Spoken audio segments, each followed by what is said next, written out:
So one of our friends, I just leave the order once a week.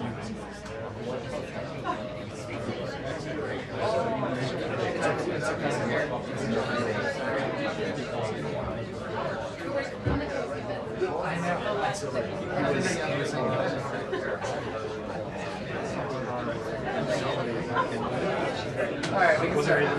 His wife, who's also she got it. Yes.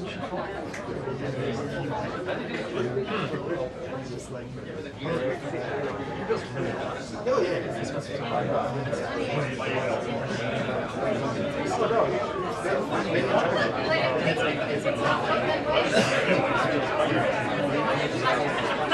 So, but he was like, just get your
Because right now, we're just thinking about the entire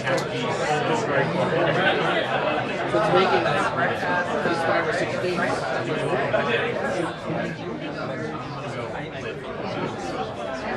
1 acre corn can release 3,000 or 4,000 gallons of water a day.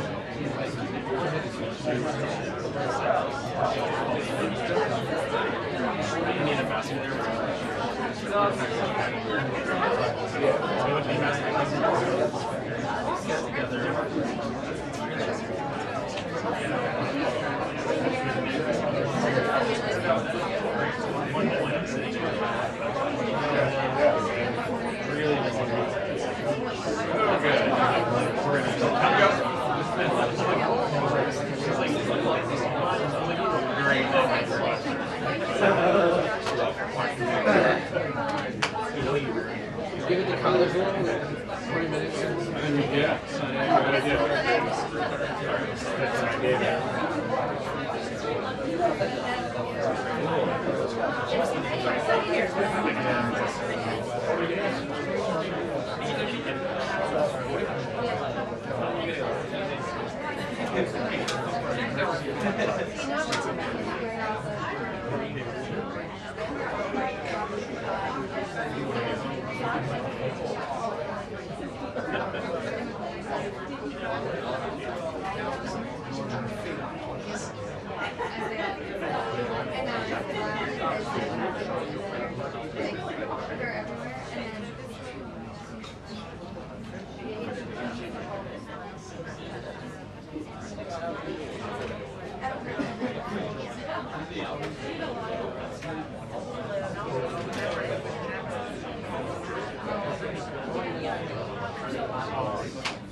I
mean, I never use that.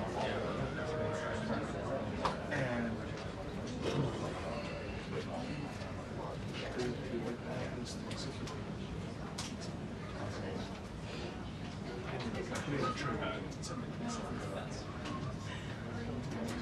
but I was like, okay.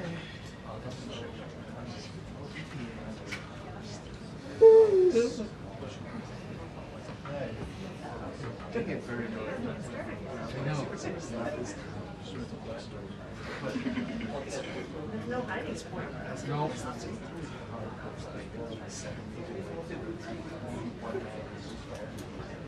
And so stand up because of all control of lunch. I was like, nah, I got all the time.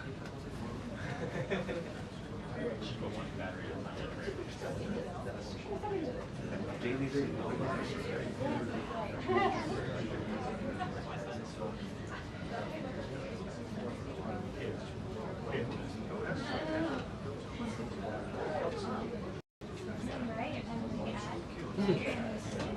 Yeah, Olivia's coming.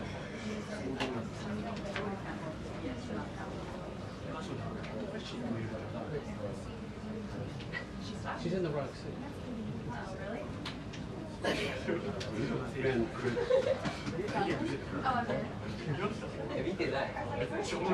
in here somewhere. Oh, that's right.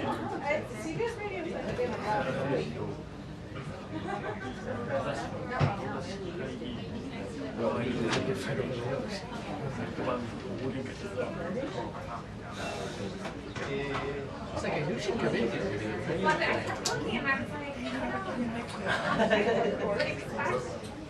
Hi.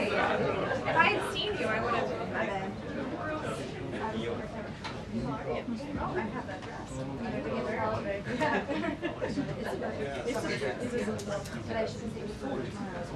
That's good.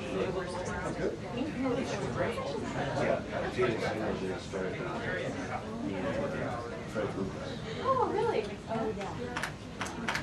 Someone check with it?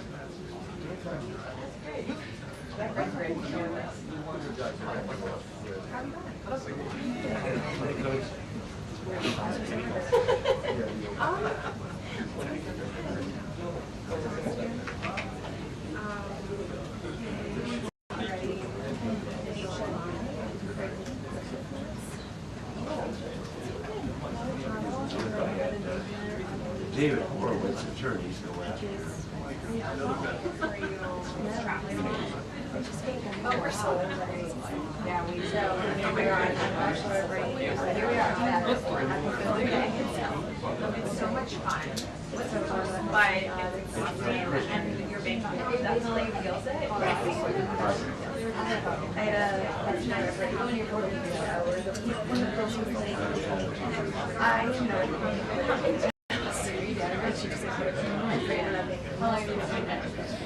I was just like, No, they finally figured out how to crank the AC. Yeah. Part of it is keeping that door closed. Part of it is keeping that door closed by briefing.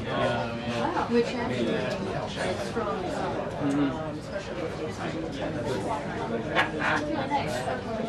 Accurate.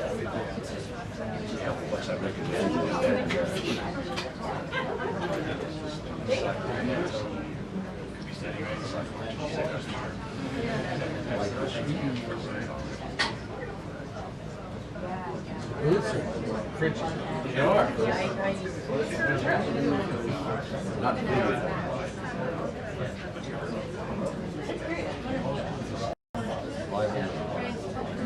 Is that it's going to be the 60s? Yeah. Trust me, as soon as it was dangled as a possibility, I was like, oh, it would be like the Netherlands. Yeah. It's like lovely, crisp 69. Overcast. You mean outdoors? Oh, that's good. Break it.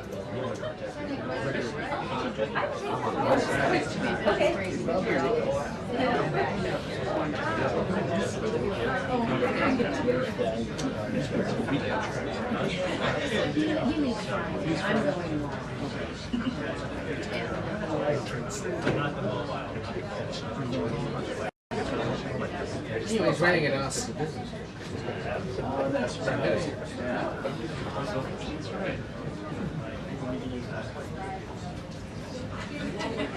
Just like all of our dads. That's right. That's right. Is he going to play? He's got the 2 courses. He's got Afternoon Aberdeen tea. and Tariff.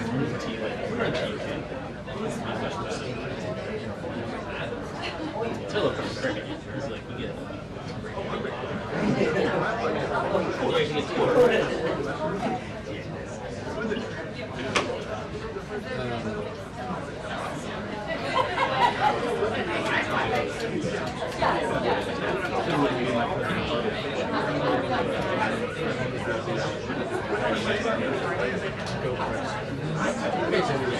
Yeah. No, not really.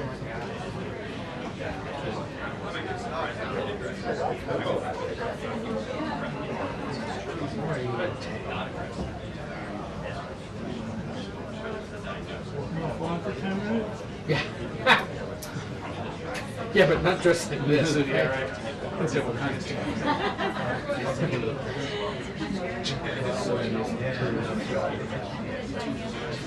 No.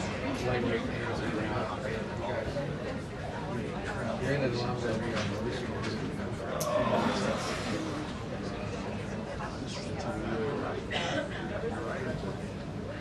Drop my daughter off at daycare.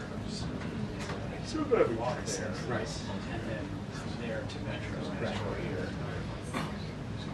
Today was that really another shower. $20.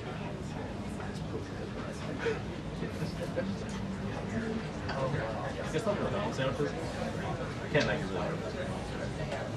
Just the annoying.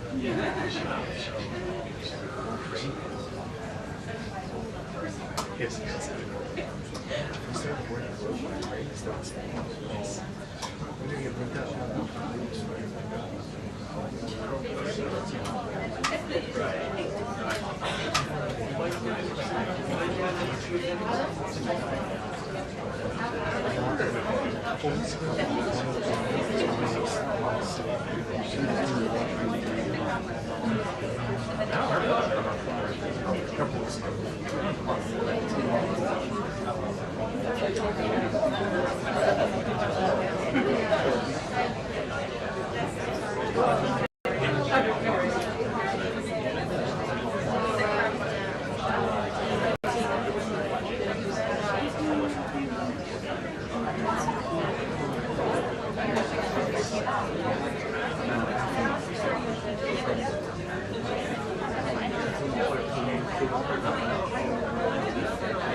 I really appreciate it. Cool. Thank you. Thank you for sending it.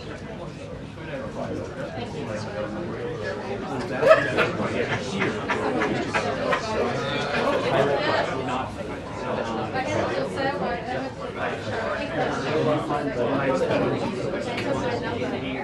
you.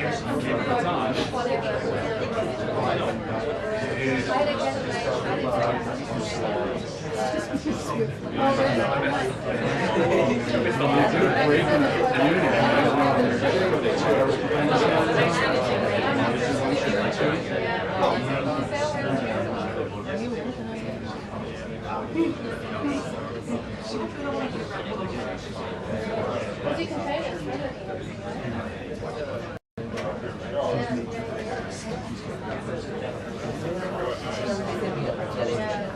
I saw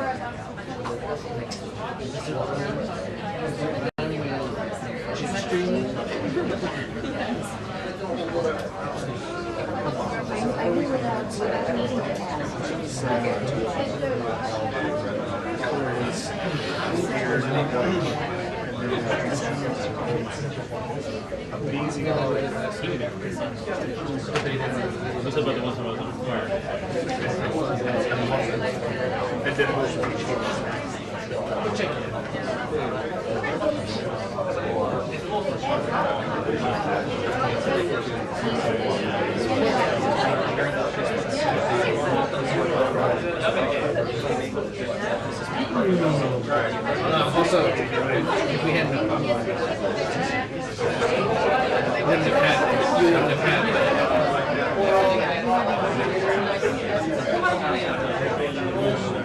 it's funny how you write and shoot down who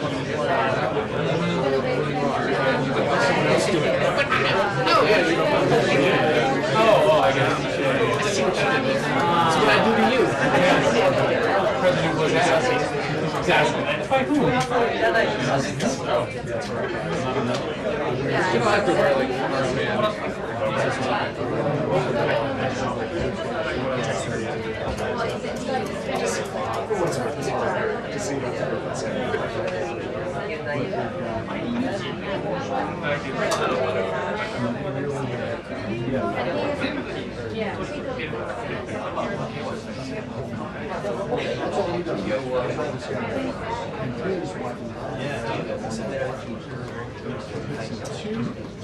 Yep.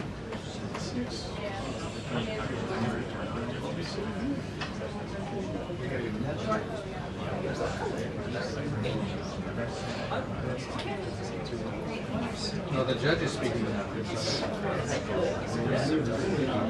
So that case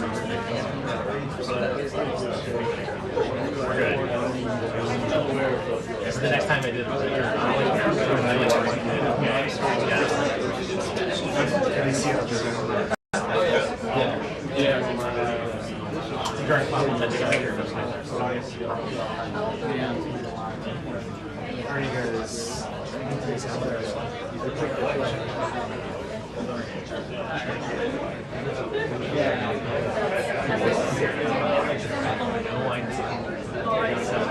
Maybe not.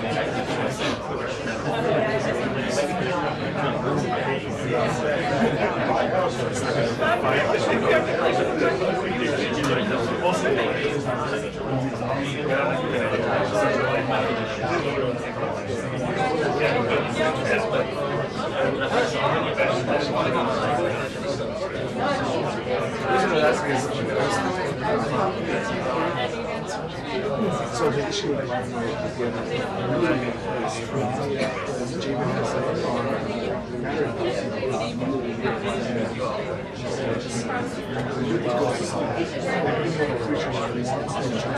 right. And he had his camera set to like 30 seconds. So I was like,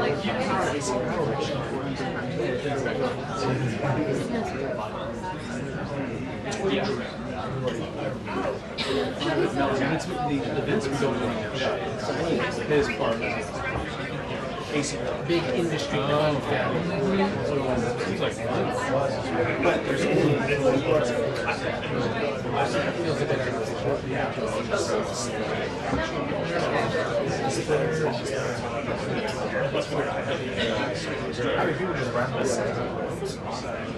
I will go with real changes to artificial intelligence, just not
How far out of DC are you?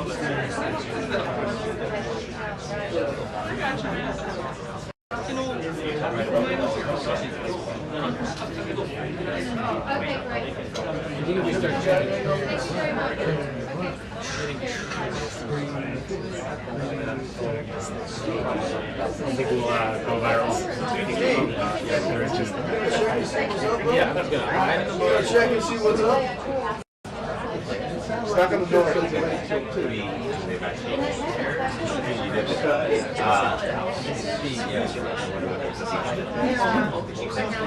Judge is milking. I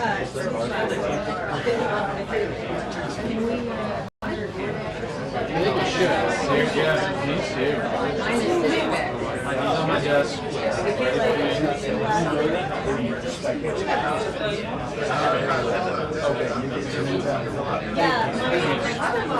Just sitting on the desk. Are you feeling seasick? And I'm doing okay. It's like, you have to, when you look, when you're talking, you get your stuff. You look the same. Like I'm worried, I'm going to move my head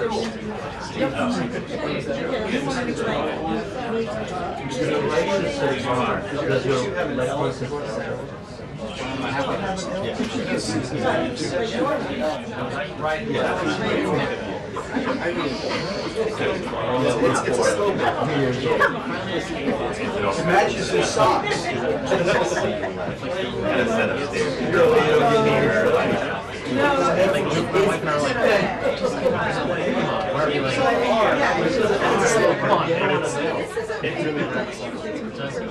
Right now we're like, we're taking our time, like,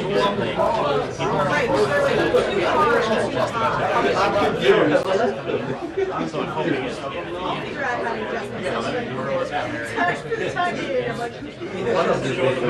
the entire thing is probably can't imagine. No, they won't.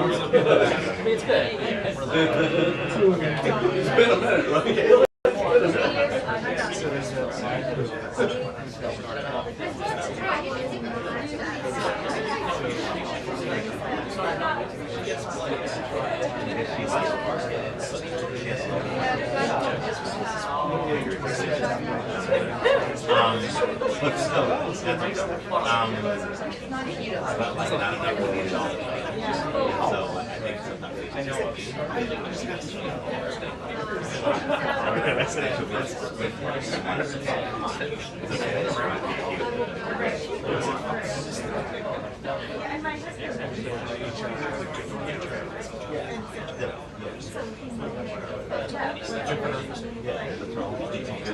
all I know is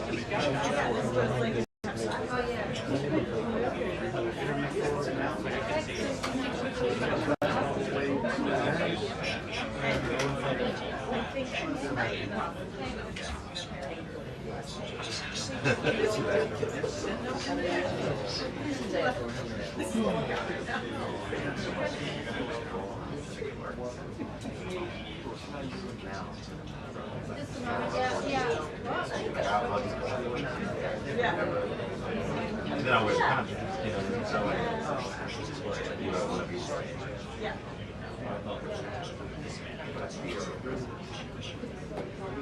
They're coming. They're coming.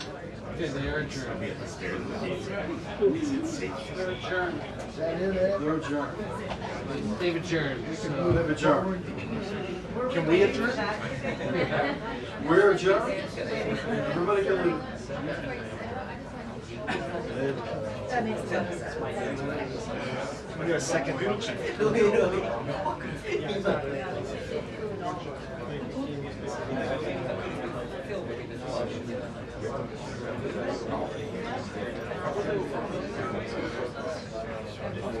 Stood for the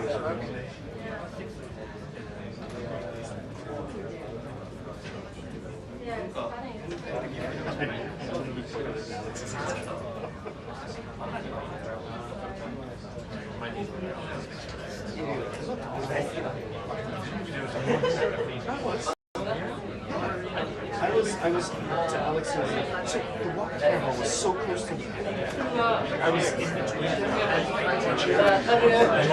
I was like this the whole time. And then, yeah, I moved out because it was like shooting video or something. Or was like hair on my back. Like, you know, and then I just went around out here. I got out. And I tried to move around, but it's just.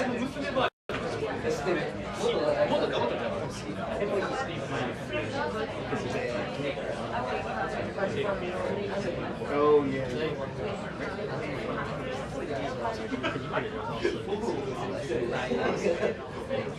Very.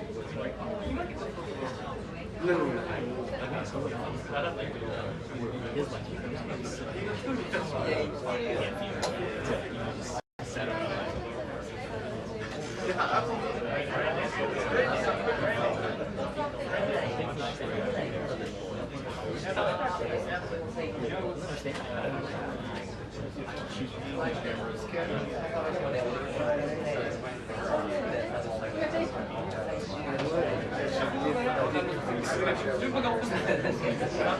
One question.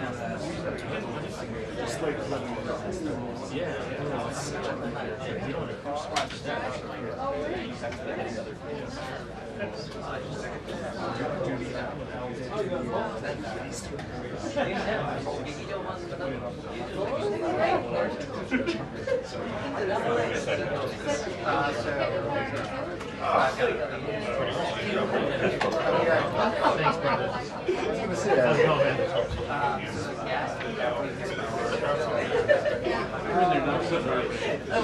check out when they're coming out to reference.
Honestly, if they just know.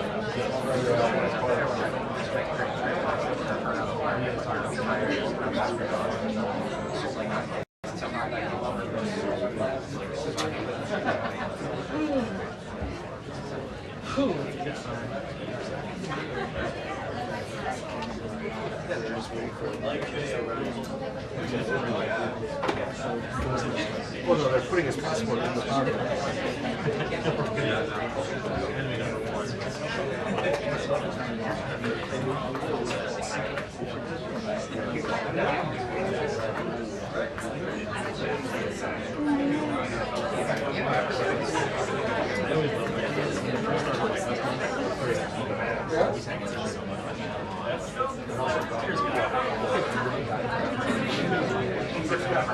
When you're on the test, you're like first and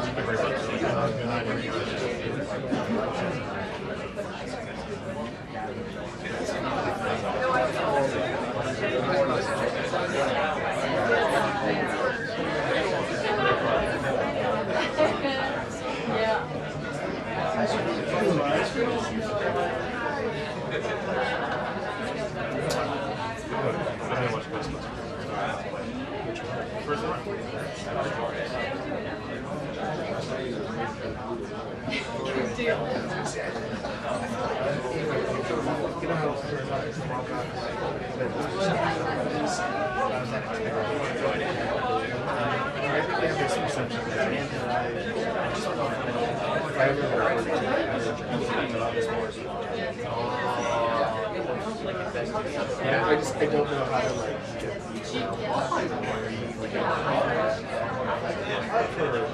not this last round. No, or even more the one that before that.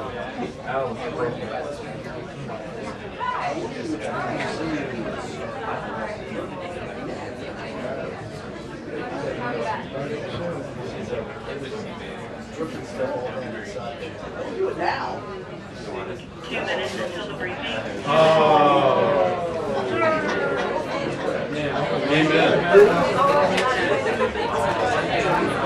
Hey Siri, set it.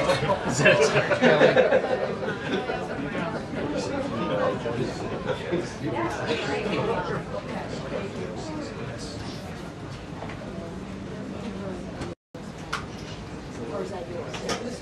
Oh, I'm sorry. Okay.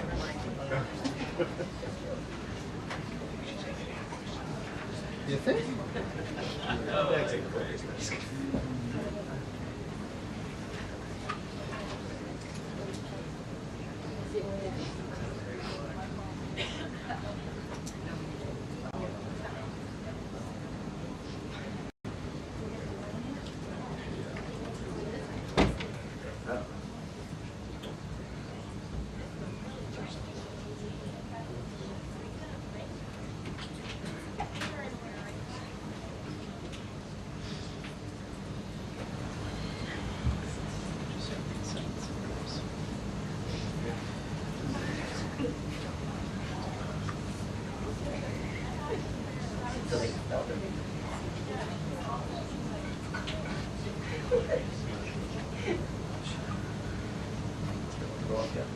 No, I didn't say that.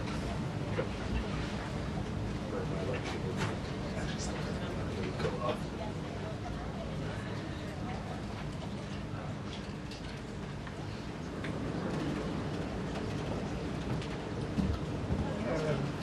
Hello. Good afternoon, everybody. We have a special guest with us today who will speak momentarily. But first, I would like to begin with a message from the White House to the families of the victims in the brutal murder case in Idaho, who were sharing their heart-wrenching stories about their loved ones before the court today and addressing the evil killer who took 4 precious souls. We are so sorry for the grief and the pain you have experienced at the hands of such a vicious and evil killer. Our nation grieves with you, and we will never forget the precious souls who were lost in this horrific act of evil. If it were up to the president, he would have forced this monster to publicly explain why he chose to steal these innocent souls. May God bless and watch over everyone affected by this unimaginable tragedy, especially the parents who lost their children. Let me begin with a few scheduling items off the top. Later this afternoon, President Trump will deliver the keynote address at the Winning the AI Race Summit here in Washington, D.C. President Trump believes it is non-negotiable that the United States wins the AI race, which is why today, President Trump will announce a bold and comprehensive AI action plan to sustain and enhance America's global AI dominance. Under President Trump's leadership, our country will lead the world in AI to secure a brighter future for all Americans, massively grow our economy, and protect our national security. The president will also sign 3 executive orders at the event this afternoon. On Friday morning, President Trump will travel to Scotland for a working visit that will include a bilateral meeting with Prime Minister Starmer to refine the historic U.S.-UK trade deal. On the topic of trade, yesterday, President Trump accomplished something no other president has ever achieved. The president secured and announced 3 major trade deals with the Philippines, Indonesia, and Japan, all in one day. President Trump is finally putting a stop to our country getting ripped off. As a result of the president's successful negotiating tactics, many foreign markets are now being opened to American industries for the very first time, and harmful trade barriers are being broken down. Thanks to President Trump, these countries around the world are agreeing to open their markets to American-made products and goods for the first time, which will lead to a boom in sales and profits for American businesses right here at home.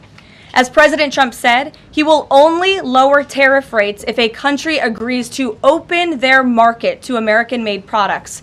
If not, they will continue to face tariffs and pay a steep price to do business in the United States of America, which remains the best market on the face of the planet. Also this week, the president officially marked 6 months here at the White House. He made big promises to the American people on the campaign trail last year, and he has unquestionably delivered on those promises in record time. The president has defeated the Biden inflation crisis to make America affordable again. Core inflation is currently at its lowest level in 4 years, and prices for everyday goods are falling. The president's pro-growth policies have fueled massive job growth across our country. Since the president has taken office, our economy has added nearly 700,000 new jobs, with native-born American workers accounting for all job gains.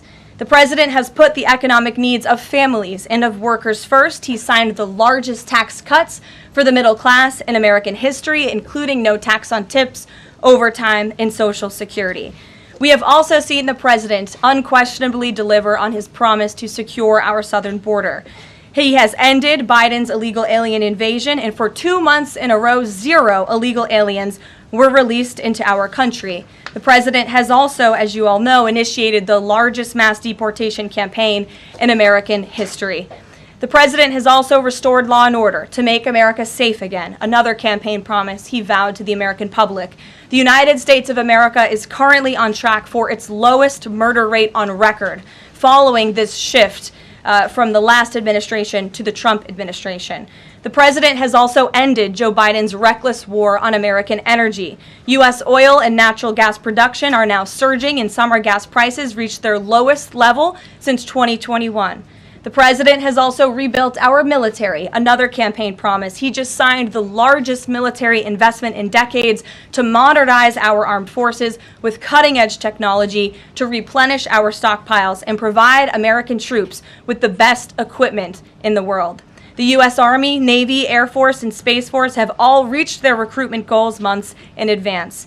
The president has restored America's standing on the world stage, brought back peace through strength, and brokered numerous peace agreements to end wars. Again, all of this in just 6 months. He obliterated Iran's nuclear program to end the war between Israel and Iran, got NATO members to raise their defense spending to 5% of GDP, and secured a ceasefire between India and Pakistan, as well as brokering a historic agreement between Rwanda and the Democratic Republic of the Congo. The president has already received 3 different Nobel Peace Prize nominations for his peacemaking efforts. Again, all of this progress, all of these accomplishments have occurred in just 6 months. We are truly just getting started, and we look forward to working with all of you for the next 3.5 years. On another matter, over the past few days, Director of National Intelligence Tulsi Gabbard has unveiled shocking new evidence that former President Barack Obama and top aides in the Obama administration conspired to subvert President Trump's 2016 election victory and undermine the democratic will of the American people. While publicly pretending to engage in a peaceful transfer of power, in private, former President Obama went to great and nefarious lengths to try to sow discord among the public and sabotage his successor, President Trump. The new evidence released by the Director of National Intelligence, who is here with me today, confirms that the Obama administration manufactured politicized intelligence, which was later used as the justification for baseless smears against President Trump in an effort to try to delegitimize his victory before he even took the oath of office. The truth is that President Trump never had anything to do with Russia, and the Russia collusion hoax was a massive fraud perpetuated on the American people from the very beginning. And the worst part of this is Obama knew that truth, and so did all of the other corrupt officials involved in this scam, including former CIA Director John Brennan, former Director of National Intelligence James Clapper, former FBI Director James Comey, former Deputy Director Andrew McCabe, and many others. Director of National Intelligence Gabbard's report further confirms what we already knew. There was no collusion, no corruption, except on the part of Barack Obama and the weaponized intelligence agencies at the time. The Russia hoax was a blatant lie, all ginned up by Democrat political operatives that were signed off on by then President Obama and leaked to the news media to launch a years-long witch hunt against President Trump and his first administration. Allies of the president, including his own son, Donald Trump Jr., were disgustingly smeared as Russian assets, and some even had their lives destroyed because of this vicious lie. The president's first 2 years in office had this fake distraction hanging over it, and endless resources, time, and political capital were spent having to debunk these lies from the highest levels of our government. Now, nearly 10 years later, thanks to the declassification of documents by Director Gabbard, the truth has finally come to light. And this truth vindicates President Trump, his family, and his many allies and associates who were smeared with defamatory lies. President Trump was right from the beginning about all of this, and we are grateful that justice can be served.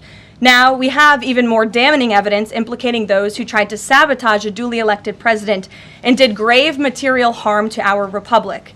Thanks to additional important work done by CIA Director Ratcliffe, Committee Chairman Rick Crawford over the past few months, a newly declassified 2020 report prepared by the House Permanent Select Committee on Intelligence, which DNI Director Gabbard has declassified, found that the intel community did not have any direct information that Russian President Vladimir Putin wanted to help elect President Trump in 2016, and in fact, Russia was actively preparing for a Hillary Clinton victory. But at the unusual direction of Barack Obama at the time, the intel community published implausible intelligence suggesting otherwise. Why? To sabotage the incoming president. This is truly one of the greatest political scandals in American history. And reporters at legacy outlets, some of which are sitting in this room today, like the New York Times and the Washington Post, were ridiculously awarded Pulitzer Prizes for their perpetuation of this hoax. It's well past time for those awards to be stripped from the journalists who receive them. It is not journalism to propagate political disinformation in service of the Democrat Party and those in the intelligence community who hand over out of context and fake intelligence to push a false political narrative. I will now pass it over to the Director of National Intelligence, Tulsi Gabbard, to speak more about all of this, and then we will open it up for questions afterwards. Tulsi, thank you for being here. Thank you very much. Good afternoon. At President Trump's direction and with the support and coordination with the House Intelligence Committee Chairman Rick Crawford, today we've released a declassified Oversight Majority Staff report that was produced in September of 2020. The stunning revelations that we are releasing today should be of concern to every American. This is not about Democrats or Republicans. This has to do with the integrity of our democratic republic and American voters having faith that the votes cast will count.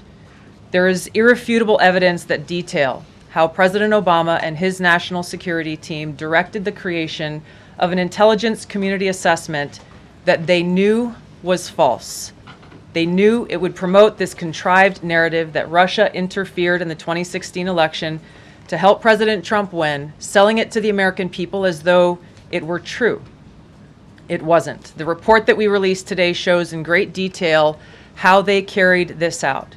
They manufactured findings from shoddy sources. They suppressed evidence and credible intelligence that disproved their false claims. They disobeyed traditional tradecraft intelligence community standards and withheld the truth from the American people. In doing so, they conspired to subvert the will of the American people who elected Donald Trump in that election in November of 2016. They worked with their partners in the media to promote this lie, ultimately to undermine the legitimacy of President Trump and launching what would be a years-long coup against him and his administration. We're here today because the American people deserve the truth, they deserve accountability, and they deserve justice. The records that we released on Friday that were ODNI records, Senator Chuck Grassley's release on Monday of what is known as the Clinton Annex, which was an appendix to the Department of Justice Office of Inspector General's 2018 report, as well as the House Intelligence Committee's majority oversight report that we're releasing today, all come back to and confirm the same report. There was a gross politicization and manipulation of intelligence by the Obama administration intended to delegitimize President Trump even before he was inaugurated, ultimately usurping the will of the American people. I'm going to go over the key findings from the House Intelligence report, which investigated the claims that were made by an intelligence community assessment ordered by President Obama and published in January of 2017. First, Putin's principal interests relating to the 2016 election were to undermine faith in the U.S. democratic process, not show any preference of a certain candidate. In fact, this report shows Putin held back from leaking compromising material on Hillary Clinton prior to the election, instead planning to release it after the election to weaken what Moscow viewed as an inevitable Clinton presidency. In the January 2017 intelligence community assessment that President Obama ordered, John Brennan, who was CIA director at the time, and the intelligence community intentionally suppressed intelligence that showed Putin was saving the most damaging material that he had in his possession about Hillary Clinton until after her potential and likely victory. The report goes into great detail about the information that Russia and Putin had on Hillary Clinton, which included possible criminal acts like secret meetings with multiple named U.S. religious organizations in which State Department officials offered, in exchange for supporting Secretary Clinton's campaign for the presidency, significant increases in financing from the State Department. They also had documents that showed the patronage of the State Department to State Department employees who would go and support Hillary Clinton's presidential campaign.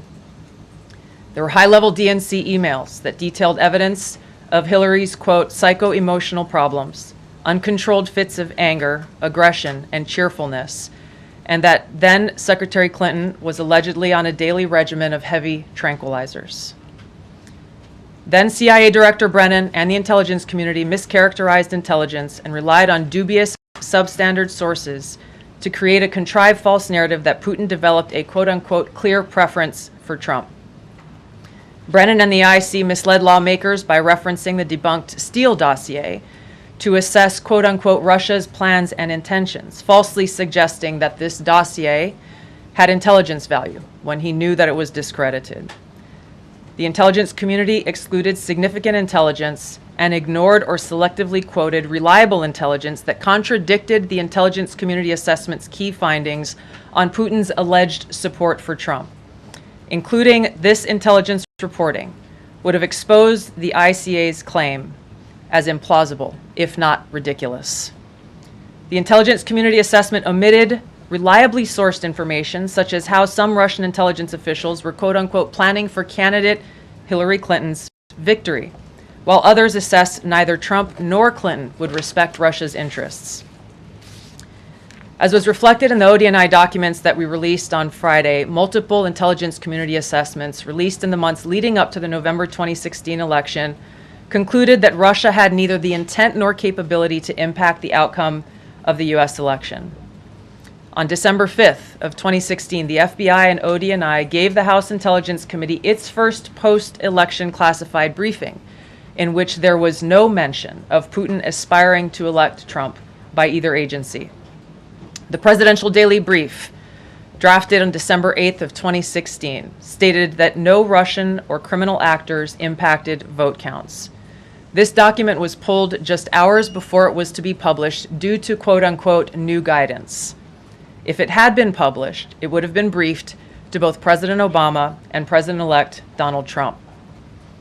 On December 9th, 2016, a National Security Council meeting was called to gather President Obama's senior national security officials, which included CIA Director Brennan, then Obama DNI James Clapper, Susan Rice, and others. Following that secret meeting, DNI Clapper's assistant sent an email to the intelligence community with the subject line, POTUS tasking on Russia election meddling, tasking ODNI leaders to create a new assessment per the president's request. The House Intelligence Committee Oversight Report that we released today reveals that, quote, unlike routine intelligence community analysis, the intelligence community assessment was a high-profile product ordered by the President Obama. It directed senior intelligence community agency heads and created an intelligence community assessment limited to just 5 analysts using one principal drafter. This is not something that occurs in the normal path of producing an intelligence community assessment that reflects the views across the intelligence community. The production of this intelligence community assessment was subject to unusual directives directly from the president and senior political appointees, especially the former director of the CIA, John Brennan. The House Intelligence Committee Oversight Report also shows how later that same day, on December 9th, Brennan ordered the publication of quote-unquote substandard reporting on Russian activities, which had previously been withheld from publication of prior assessments because the information was judged, quote, to have not met long-standing publication standards. Some of the information later used in the Obama-ordered assessment over the objections of veteran CIA officers was, quote-unquote, unclear or from unknown sources. The Intelligence Committee's Oversight Report reveals that CIA Director Brennan overruled senior CIA officers who challenged the Obama-ordered intelligence assessment, stating, quote, we don't have direct information that Putin wanted to get Trump elected. Yet, the Obama-directed assessment was published on January 6, 2017, which explicitly stated, quote, we assess Putin and the Russian government aspired to help President-elect Trump's election chances when possible by discrediting Secretary Clinton and publicly contrasting her unfavorably to him, end of quote. The CIA and FBI, then led by John Brennan and James Comey, expressed high confidence in this judgment, while the NSA expressed moderate confidence. Yet, as the report we released today shows, the ICA, the Intelligence Community Assessment, did not cite any report where Putin indicated helping Trump win was an objective. The opposite is true. With regards to the Steele dossier, we now know that one of the source documents that the Obama administration used in the creation of this intelligence assessment in January of 2017 was none other than the discredited, unverified Steele dossier. The House Intel report states, quote, contradicting public claims by then CIA Director Brennan that the dossier was not in any way incorporated into this intelligence assessment. The dossier was referenced in the intelligence assessment's main body text and further detailed in a 2-page assessment annex. John Brennan lied, and he denied using this dossier in this intelligence assessment that President Obama ordered because he knew it was discredited. It was a politically motivated, manufactured document. He directed senior CIA officials to use it anyway. CIA officer told the House Intelligence Committee staff as they investigated this, quote, the director of the CIA, John Brennan, refused to remove it, and when confronted with the dossier's many flaws, responded, quote, yes, but doesn't it ring true? Even the bipartisan Senate Select Committee on Intelligence report published in 2020 criticized the FBI's handling of the Steele dossier, noting its completely unverified nature and purposeful sidestepping of intelligence community procedures in its use.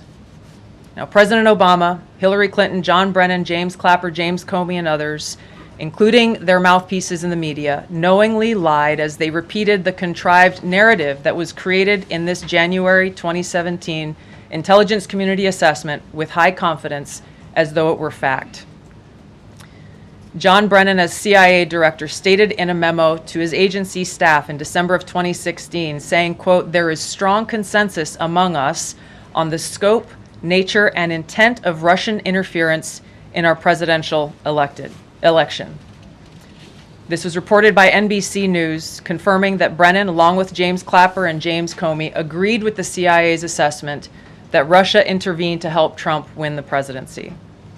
As Obama's Director of National Intelligence, James Clapper was tasked with overseeing the creation of this assessment in January of 2017 by President Obama, and he expressed confidence in its findings. In a 2018 interview with the Harvard Gazette, he talked about how he provided Trump with the same classified assessment that President Obama received, which included the high confidence judgment that Putin directly ordered the hacking and election interference. Clapper then went on to add, I think they, the Russians, actually influenced the outcome. This is a brief summary of the details that you'll find within the House Majority Staff's report in their investigation into the Obama-directed January 2017 Intelligence Community Assessment. That leads us to the very same conclusion that we announced in the release of our documents on Friday. The implications of this are far-reaching and have to do with the integrity of our democratic republic. It has to do with an outgoing president taking action to manufacture intelligence to undermine and usurp the will of the American people in that election and launch what would be a years-long coup against the incoming President of the United States, Donald Trump. Thank you. Well, thank you, Tulsi. And we do want to take questions on this topic while the director has time for this topic. She will leave. I'm happy to take questions on other matters after that. But if anyone has questions for Director Gabbard, you're welcome to ask them. We'll start with our new media seat as always. Emily, go ahead. Thank you. And Director Gabbard, this one is for you. Do you believe that any of this new information implicates former President Obama in criminal behavior? We have referred and will continue to refer all of these documents to the Department of Justice and the FBI to investigate the criminal implications of this. For even former President Obama? Correct. The evidence that we have found and that we have released directly point to President Obama leading the manufacturing of this intelligence assessment. There are multiple pieces of evidence and intelligence that confirm that fact. Ed, go ahead. Director Gabbard, thank you. So just to, two questions, but to begin on that. The President yesterday, you've inferred that the former President helped lead a coup. Based on what you now see, do you believe President Obama is guilty of treason? I'm leaving the criminal charges to the Department of Justice. I am not an attorney, but as I've said previously, when you look at the intent behind creating a fake manufactured intelligence document that directly contradicts multiple assessments that were created by the intelligence community, the expressed intent and what followed afterward can only be described as a years-long coup and a treasonous conspiracy against the American people, our republic, and an attempt to undermine President Trump's administration. The Senate Intelligence Committee spent several years looking into this and unanimously agreed in a bipartisan fashion, Secretary of State Rubio was a member of that committee, that there was no political interference. There was a years-long Justice Department investigation into this as well that also concluded no political interference. So help us, from a 50,000-foot level, explain, what do you now have that refutes those two conclusions? Sure. I will encourage you, in my role as the Director of National Intelligence, my job, again, as I said when I came into this role, was to make sure that we are telling the truth to the American people and that we are ensuring that the intelligence community is not being politicized. So I'm not asking you to take my word for it. I'm asking you in the media to conduct honest journalism and the American people to see for yourself in the documents that we've released now, close to 200 pages, that point in multiple references, multiple examples, to include comments that have been made by senior intelligence professionals, who are some still working within these agencies today, that confirm the conclusions that we have drawn, that President Obama directed an intelligence community assessment to be created to further this contrived false narrative that ultimately led to a years-long coup to try to undermine President Trump's presidency. And it's your belief John, that those two previous investigations missed that or covered it up? I'm telling you to look at the evidence. Look at the evidence, and you will know the truth. John. Thanks, Karoline. Thanks, Director Gabbard. You declassified these documents, if I'm not mistaken, Friday of last week, correct? We released them on Friday of last week, the first tranche, yes. This isn't the first time that President Trump has been president of the United States. He was president from 2017 to 2021. Couldn't the prior DNI under President Trump have declassified these documents? And why didn't that DNI do that at that time? I can't speak to what happened there. There were several DNIs under the first Trump administration. President Trump faced many challenges from those who were working in the government who sought to undermine his presidency. That's been clearly detailed. What I can speak to is the fact that this was one of the first things that we started to investigate here within this Trump administration and have released the results upon the conclusion of our investigation. And then my second question has to do with what intelligence agencies around the world have said about Russia, that they have tried to influence elections in the United States, in France, in Germany, in the UK. Do you disagree with that? Do you believe that Russia is a bad actor as it relates to trying to influence elections? I'll point back to the intelligence that President Trump has ordered declassified, that we have declassified and released, that the intelligence reflects Russia's motives were to try to sow discord and chaos within the U.S. election, which is a clear distinction from showing a preference for or against a specific candidate, which is what the Obama manufactured intelligence document alleges, that Russia preferred Donald Trump and tried to help Donald Trump get elected. Again, going back to the most important point here, with the intent to undermine the legitimacy of President Trump's election and therefore subvert the will of the American people who chose to send him to the White House. Reagan. Thanks, Karoline. Director Gabbard, Reagan Reese with the Daily Caller. You laid out that the documents revealed that the Obama administration did not publish a December 2016 presidential daily briefing that demonstrated that Russia did not steal the election. Trump was receiving these briefings at the time because he was president-elect. Are you of the view that that information was kept out of the briefing because then President-elect Donald Trump would have seen it? I don't have any documents that speak to exactly what the new guidance was that was given as the reason for pulling that document, which, by the way, still has never been published until we released it last week, Friday.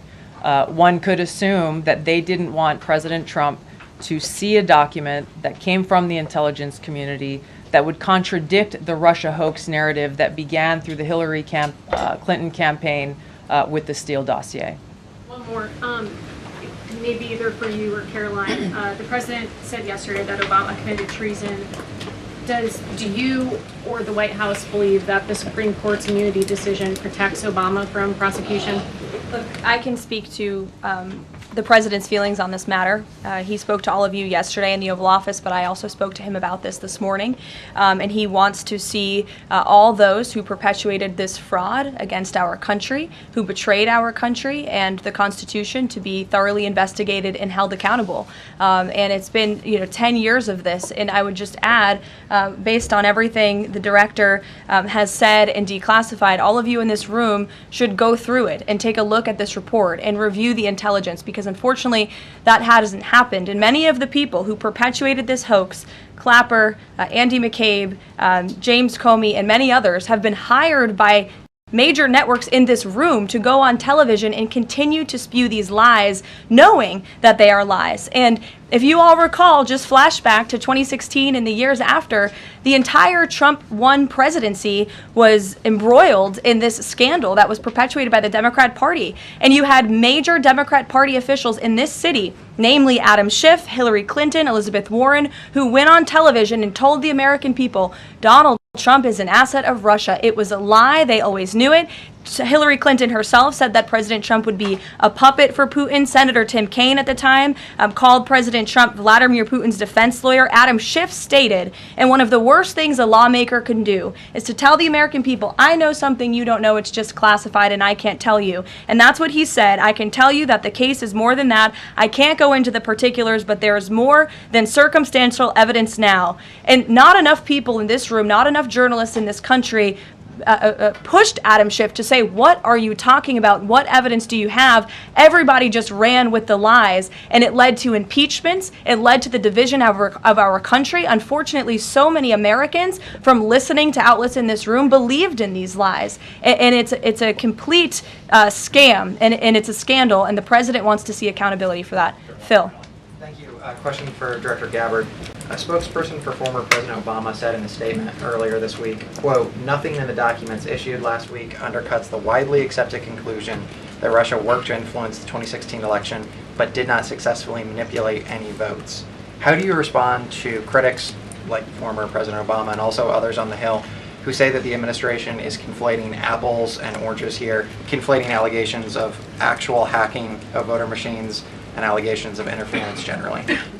I think it's a disservice to the American people that former President Obama's office and others who are criticizing the transparency that is being delivered by releasing these documents. They are doing a disservice to the American people and trying to deflect away from their culpability in what is a historic scandal and negative action towards the American people and our democratic republic? The answer to that statement can very clearly be found throughout all of the documents that we have released. Again, showing that Russia has took action to try to sow discord in the election, but showed no preference for or against any singular candidate. You've long been an opponent of weaponization in government. How do you respond to criticism that referring Obama administration officials and even potentially the former president is just more weaponization and this is a potential race to the bottom? I think that's a very disrespectful attack on the American people who deserve the truth.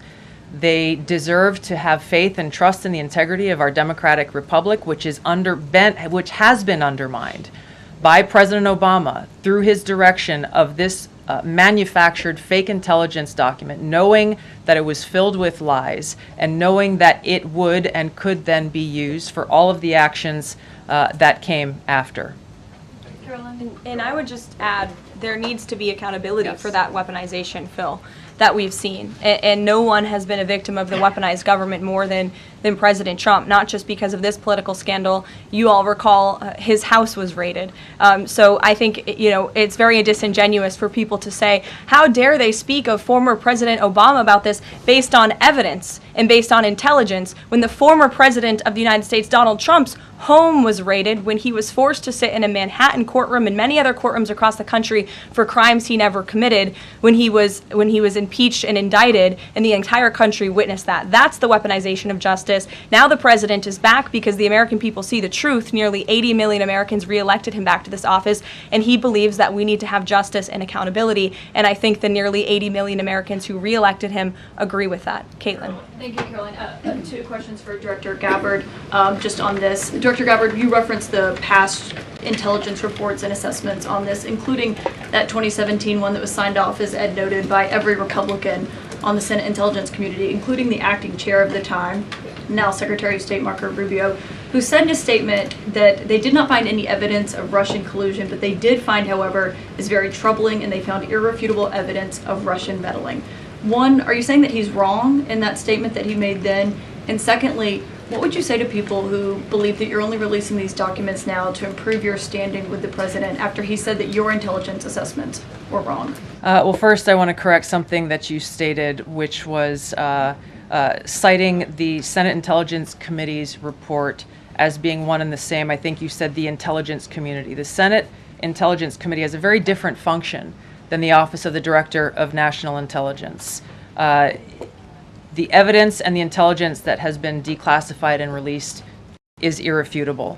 I'm going to let Karoline speak to Secretary Rubio. I'll speak to both questions. First, on Secretary Rubio, he put out a statement in 2020 following that Senate Intelligence Committee report, and he said what they found is troubling. We found irrefutable evidence of Russian meddling, which the Director of National Intelligence just confirmed for all of you, that Russia was trying to sow distrust and chaos. But what's the outrage in this that Secretary Rubio did not say at the time, the Democrats were saying at the time, is the fact that the intelligence community was concocting this narrative that the president colluded with the Russians, that the president's son was holding secret meetings with the Russians.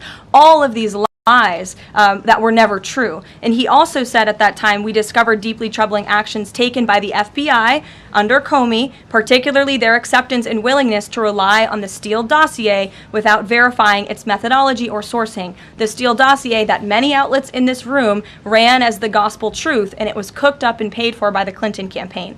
As for your second question, Caitlin, I think, who is saying that she would release this to try to boost her standing with the president? Who has said that? Well, the president has publicly undermined her when it came to Iran. He said she was wrong. He told me that she didn't know what she was talking about. That was on Air Force One on camera. The only people who are suggesting that the Director of National Intelligence would release evidence to try to boost her standing with the president are the people in this room who constantly try to sow distrust and chaos amongst the president's cabinet, and it is not working. I will just answer your question directly. I am with the President of the United States every day. He has the utmost confidence in Director Gabbard. He always has. He continues to, and that is true of his entire cabinet, who is all working as one team to deliver on the promises this president made. Does anyone else have questions for Director Gabbard? And then we'll turn it over to a couple other questions. Christian, go ahead. Yeah, thank you. Director Gabbard, two follow-ups on questions that have been asked. You mentioned the previous DNIs during the president's first term. One of them reports to you right now, if I'm not mistaken, John Ratcliffe. So have you not spoken to him about why this information was not declassified during the first term? He was in that position for a very short period of time.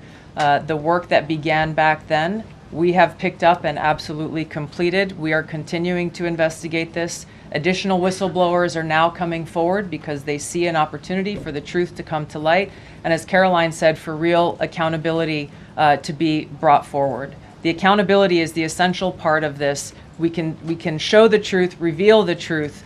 The accountability needs to occur to be able to start to restore that trust in the integrity of our democracy. And then just quickly, I know you said you would leave the charging to DOJ, but the statute of limitations on conspiracy is 5 years. So what else could they possibly pursue besides treason? I think that's a great question for Attorney General Pam Bondi.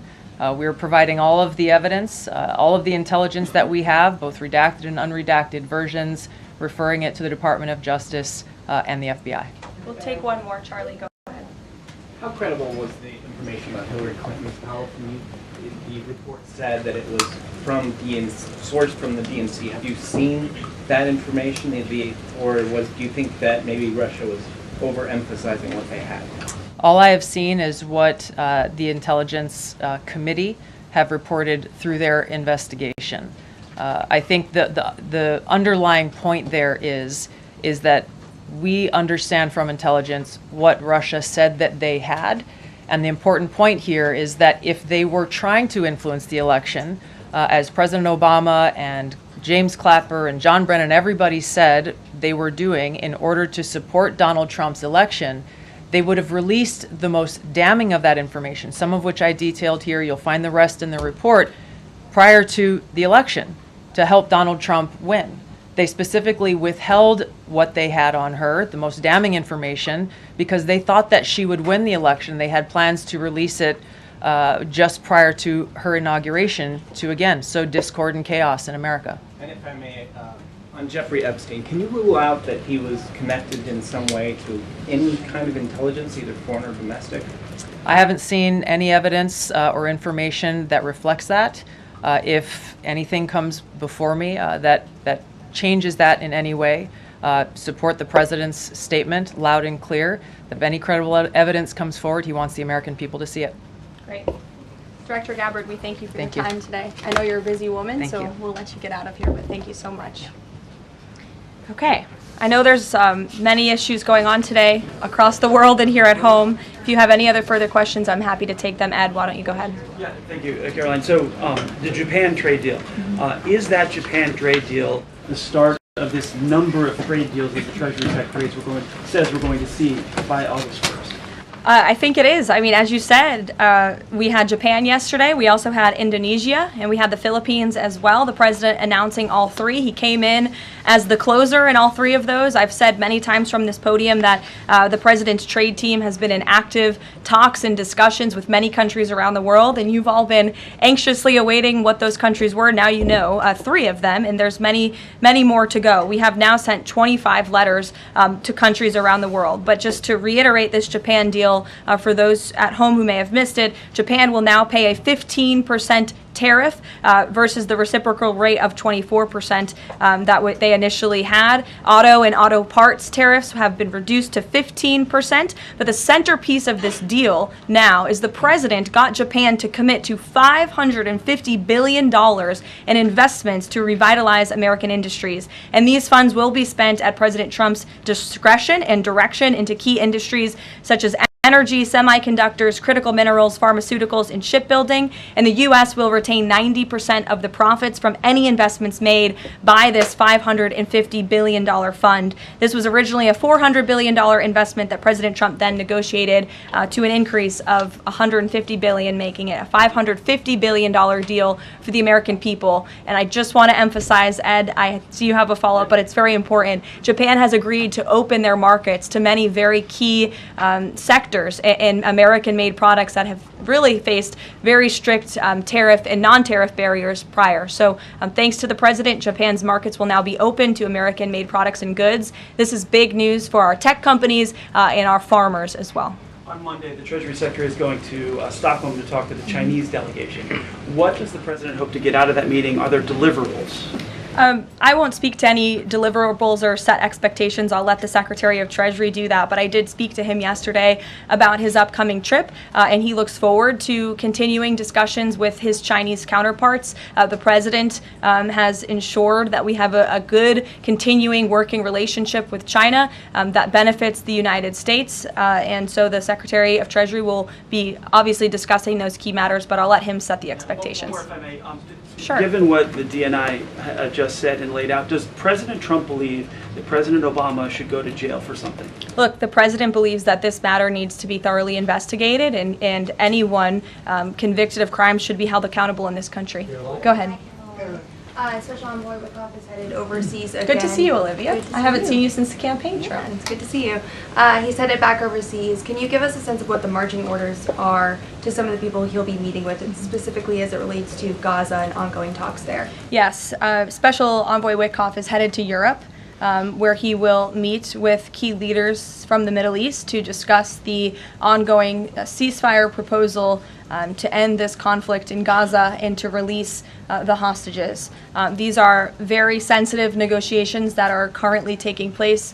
I spoke to Special Envoy Wickoff last night about them. I will let him speak further on the matter, but the President and Special Envoy Wickoff has made the administration's goals clear.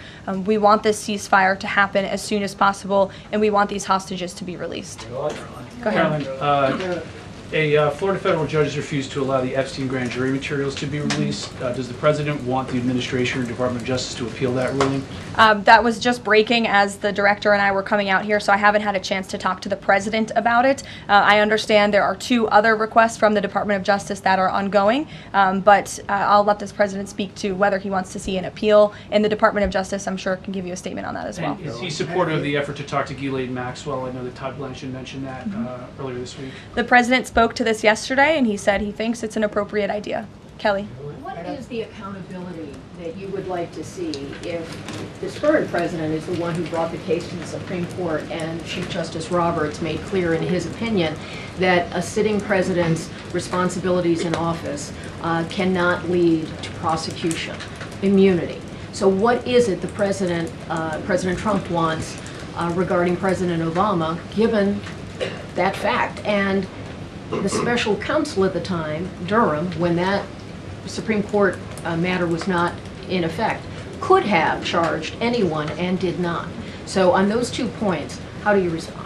Look, the President has made it clear that he wanted these documents to be declassified. He wanted the American people to see the truth, and now he wants those who perpetuated these lies and this scandal to be held accountable. As for what accountability looks like, as the director said, it's in the Department of Justice's hands, and we trust them to move this ball forward. But you would agree Stephanie. President Obama cannot be charged based on that immunity? Again, I'll leave that to the Department of Justice. Stephanie. In light of the Japan deal, are sectoral tariffs now up for negotiation with trading partners? And in a similar note, are these negotiators asking for investment funds, sort of like what Japan had agreed to? As for sectoral tariffs, I understand that the President continues to be in talks with our Secretary of Commerce. We have made commitments on various sectoral tariffs, as you know. The Department of Commerce has initiated studies to then move forward with implementing those sectoral tariffs. So I would defer you to them for further comment. Meredith. I wanted to ask if the White House has any update on the Commerce Department employee who's been detained or banned from exiting China, and if there are any efforts to get him out. I can assure you and the American people that the administration is actively monitoring the situation and engaged, but typically we don't comment on individual cases like this as we are sorting them out. Sure. Yes. Behind you, Dr. Harper, sorry. Go ahead, to the lady sitting down in the blue. Yes. Okay. What's your name? What's your name? My name is Karoline also. Karoline Voda with the Center Square. Great. So Republicans in the Senate today said that they are pulling back on legislation to impose sanctions on Russia after the president said he wants to act unilaterally. Can you elaborate on what the president intends to do? Look, the president has been in very close communication with his friends in the Senate, particularly Senator Lindsey Graham, on this issue.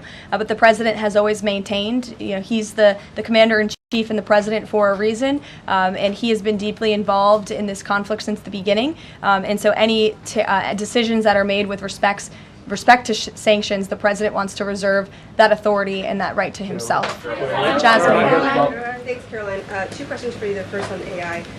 Does President Trump support federal agencies contracting with Elon Musk's AI company? I don't think so, no. Okay, so he would want the DOJ to then cancel the contract with Musk. I'll talk to him about it, yes. And my second question, just, obviously the developments with the Epstein case with the judge, but I wonder, has the White House counsel, the DOJ explored any other documents that could be released to the public that don't have to do with that grand jury testimony? To my knowledge, the Department of Justice has moved forward with the request to unseal that grand jury testimony, and as you know, they have also moved forward with interviewing Ms. Maxwell, which I believe will be taking place very soon. Go ahead. Sure. Thanks, Caroline. I have a question about Paul Ingracia, the OSC nominee who faces a Senate committee hearing tomorrow. Tom Tillis said that he wouldn't vote for Ingracia if a vote came to the Senate floor. 24 worker advocacy groups have said that they don't support his nomination. What is the White House planning to do to sort of turn the tide or convince legislators that they should vote for him? The White House is always in communication with members of both the Senate and the House, and we stand by the president's nominees. Sure. In connection with the Mueller investigation, a grand jury indicted 13 Russians. President Putin has said he will never extradite those men. Given the new information that Ms. Gabbard has found, what's the administration's position on that case? Should those charges be dropped? I don't have an update for you on that case, but I'll check in with the National Security Council and our team will get you something. Sure. Thank you so much. So Fani Willis and Jack Smith separately, they both charged President Trump with conspiracy to defraud the United States and a conspiracy to overturn the 2020 election. It now turns out we're confirming that Obama and his cronies were doing that the whole time in 2016 on a massive scale, falsifying documents and having their intel agencies do this. What does this say about the 2020 election? And also, what's your thoughts on the irony here? There is a lot of irony, especially for the party of the Democrat Party, who claims to be for democracy. We often heard throughout the 2024 campaign they were calling this president a threat to democracy. And now I think the declassification of all of these documents proves that they were indeed the true threat to democracy. And as I said repeatedly today, there needs to be justice and accountability for that. You all will hear directly from the president later this afternoon at the AI Summit here in Washington, D.C., scheduled to speak later in a few hours. So we will see you all there. Thank you very much.